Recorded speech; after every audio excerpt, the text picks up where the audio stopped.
Thank you दादा, thank you. हाँ, आपको तो दादा कह सकता हूं ना, वरना उसमें भी आपको इतराज हो जाएगा। दादा, तबीयत तो ठीक है ना? नहीं, कभी कभी उस उम्र में हो जाता है। वंदे मातरम, यही महान सांस्कृतिक परंपरा का एक आधुनिक अवतार है। नमस्कार, आप देख रहे हैं न्यूज हाट। मैं हूं आपके साथ रितेश शर्मा। वंदे मातरम के 150 साल पूरे होने पर संसद में चर्चा चल रही है। पीएम मोदी ने इस चर्चा की शुरुआत की। आज चर्चा के दौरान पीएम मोदी ने वंदे मातरम को लेकर कई बातें कही है, लेकिन इस बीच एक मजेदार वाकया भी सामने आया। जब पीएम मोदी के भाषण के बीच में बोल रहे एक विपक्षी सांसद से पीएम ने पूछ लिया कि दादा, आपकी तबीयत तो ठीक है ना? पीएम मोदी ने आगे यह भी कहा कि इस उम्र में ऐसा हो जाता है। प्रधानमंत्री की बात सुनकर पूरे सदन में ठहाका गूंज गया। पीएम मोदी ने जब वरिष्ठ तृणमूल सांसद सौगत राय से पूछा कि आपकी तबीयत कैसी है, तो सदन में ठहाके गूंजे। दादा, तबीयत तो ठीक है ना? नहीं, कभी कभी उस उम्र में हो जाता है। वंदे मातरम का इतिहास बताने के दौरान पीएम मोदी ने कई बार बांग्ला भाषा में कथनों का उल्लेख किया। इस दौरान विपक्षी सांसदों की तरफ से की गई टिप्पणी पर प्रधानमंत्री ने आभार प्रकट किया। इसी बीच उन्होंने तृणमूल सांसद सौगत राय से एक बार फिर कहा, आपको तो दादा कह सकता हूं ना, या उसमें भी ऐतराज हो जाएगा।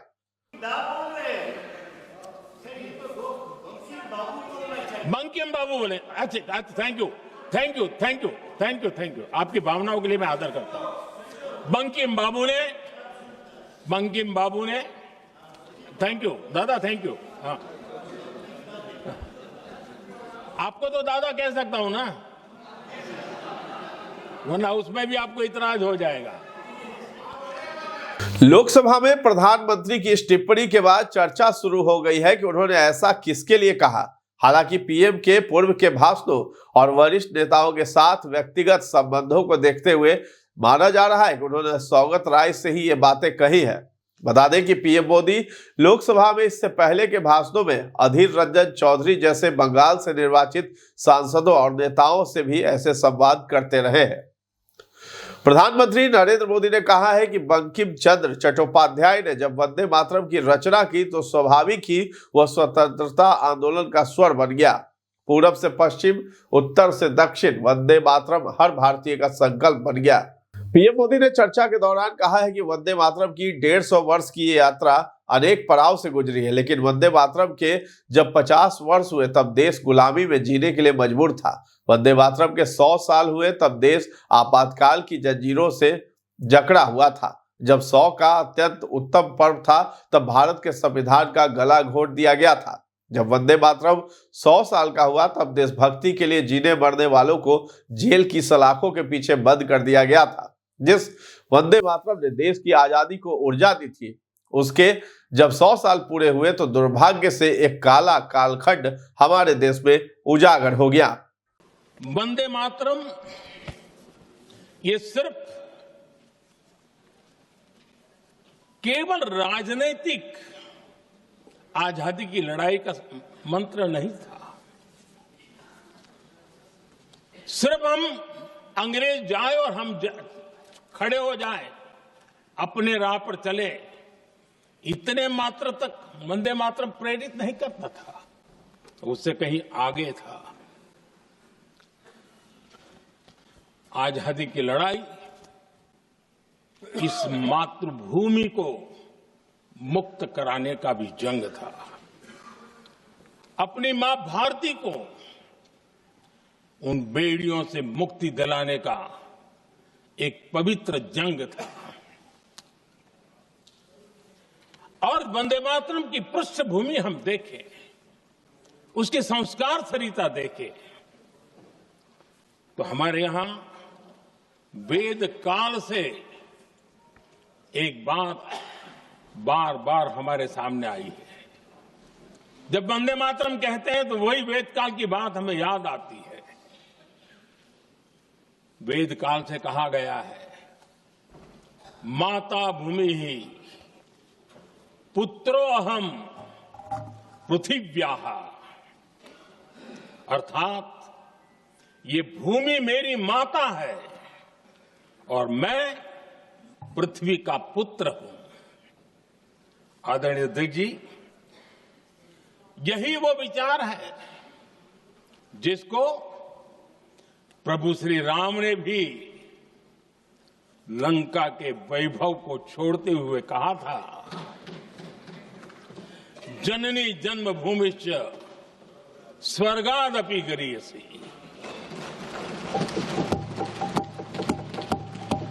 वंदे मातरम यही महान सांस्कृतिक परंपरा का एक आधुनिक अवतार है। प्रधानमंत्री ने आगे कहा है कि वंदे मातरम की शुरुआत बंकिम चंद्र चट्टोपाध्याय ने 1875 में की थी।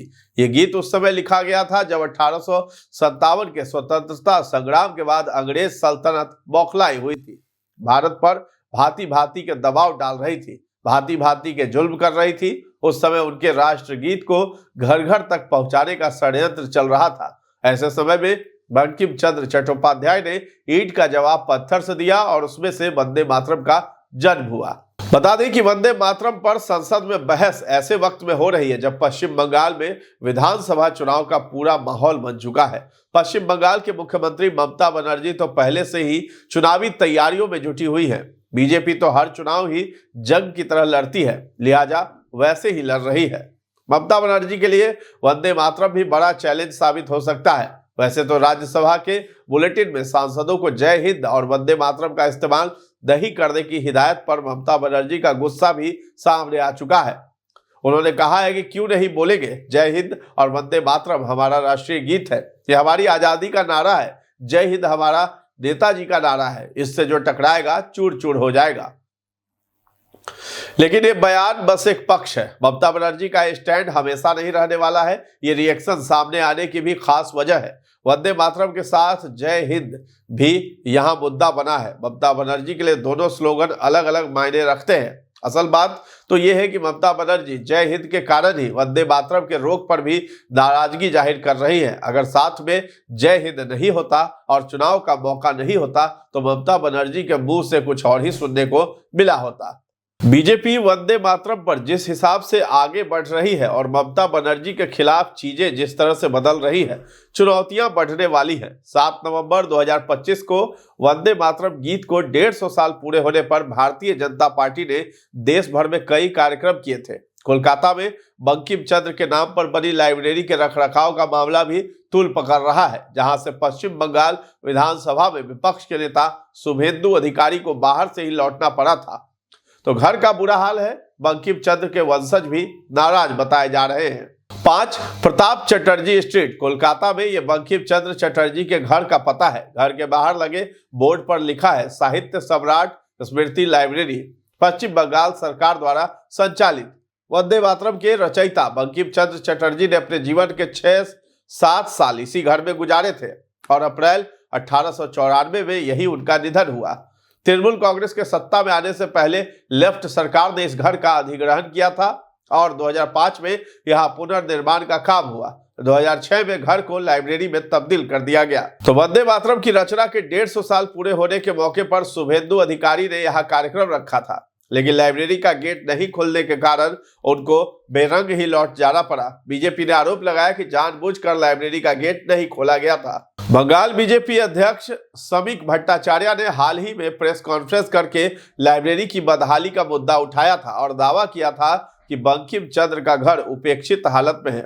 समीक भट्टाचार्य ने लाइब्रेरी बने घर के रखरखाव को लेकर प्रधानमंत्री को पत्र भी लिखा और मांग की है कि केंद्र सरकार इसका नियंत्रण अपने हाथ में ले ले। बंकिम चंद्र चटर्जी की 5वीं पीढ़ी के 2 लोग सजल चटर्जी और सुमित्रा चटर्जी ने भी बीजेपी का सपोर्ट किया है। बंकिम चंद्र चटर्जी के वंशज का आरोप है कि पश्चिम बंगाल की टीएमसी सरकार को बंकिम चंद्र की स्मृति के रखरखाव से कोई मतलब ही नहीं है। ममता बनर्जी बीजेपी के नाम पर बंगाल में वोटर को बिल्कुल वैसे ही डराती रही है जैसे बिहार में बीजेपी और नीतीश कुमार जंगलराज के नाम पर हर चुनाव में वोट मांगते चले आ रहे हैं। लेकिन ममता बनर्जी खुद बुरी तरह घिरती जा रही है। टीएमसी ने अपने विधायक हुमायूं कबीर को चुनाव से ठीक पहले सस्पेंड कर दिया है। हुमायूं कबीर अपनी अलग पार्टी बनाने जा रहे हैं और ये भी दावा किया है कि वो AIMIM नेता असदुद्दीन ओवैसी के साथ चुनावी गठबंधन करने जा रहे हैं। ओवैसी पिछले साल बंगाल चुनाव में बुरी तरह फ्लॉप साबित हुए थे, लेकिन बिहार में कामयाबी दोहराकर AIMIM नेता ने यह संकेत तो दे ही दिया है कि ममता बनर्जी के लिए वो कड़ी चुनौती बन सकते हैं। अगर ऐसी चीजों से ममता कमजोर पड़ती है तो जाहिर है फायदा तो बीजेपी को ही मिलेगा। तो टीएमसी विधायक हुमायूं कबीर को बाबरी मस्जिद की नींव रखने के ऐलान के कारण सस्पेंड किया गया है, लेकिन हुमायूं कबीर अपनी जिद पर कायम है। 6 दिसंबर को हुमायूं कबीर ने मुर्शिदाबाद के बेलडांगा में बाबरी मस्जिद विध्वंस की बरसी पर हजारों की भीड़ के बीच नई मस्जिद की नींव रखी है।